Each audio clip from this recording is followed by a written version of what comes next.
में बैठे रही से, जाते साथ मोला पोटारी से, ओकर बाद मोर सीना उना तरफ ला धरी से। संगवारी कथे ना कि पांचों उंगली बरोबर नहीं रहा करके एकदम सही कथे। और यहू कहे जाते ना कि ककरो पर आंखी मुन के भरोसा मत करो, यहू एकदम सही कहे जाते। काहे कि पुरानी भिलाई ले एक बहुत ही गंभीर मामला आगू आए हुए, जहां पर एक बार फिर से वर्दी हाँ शर्मसार हो गए संगवारी हो।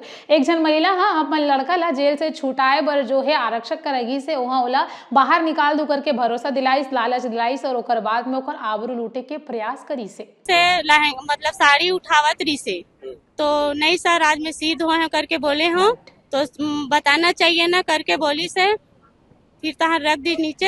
ये सब मामला जैसे ही सामने आई सावे तो ओकर बाद एफआईआर के बाद में जो है आरक्षक अरविंद मेड़ेला फिलहाल निलंबित कर दिया हवे संगवारी हो। तो बहुत बढ़िया काम होए हवे कि ओला निलंबित कर दी सावे। ऐसे में आप मन सावधान रहू, सतर्क रहू, ककरो ऊपर भरोसा मत करो। अगर जावत भी हो ककरो कर उम्मीद के साथ में तो सावधान रहू संगवारी हो, काहे कि सामने वाला हाँ कभी भी बिना मतलब के आपकी मदद नहीं करी। तो पहले ओकर मंशा ला समझ लू, ओकर बाद जो है ओकर संग में आप मन कुछ भी करे बर तैयार हो। काहे कि अगर ये महिला हाँ विरोध नहीं करे रहीतीस, अगर वह नहीं बोले रहीतीस कि फिलहाल जो है मोला माहवारी आए करके, तो शायद आज भी जो है ये महिला दुष्कर्म के शिकार हो जाती। मामला में आपके क्या विचार है, आप मन कमेंट करके जरूर बताओ।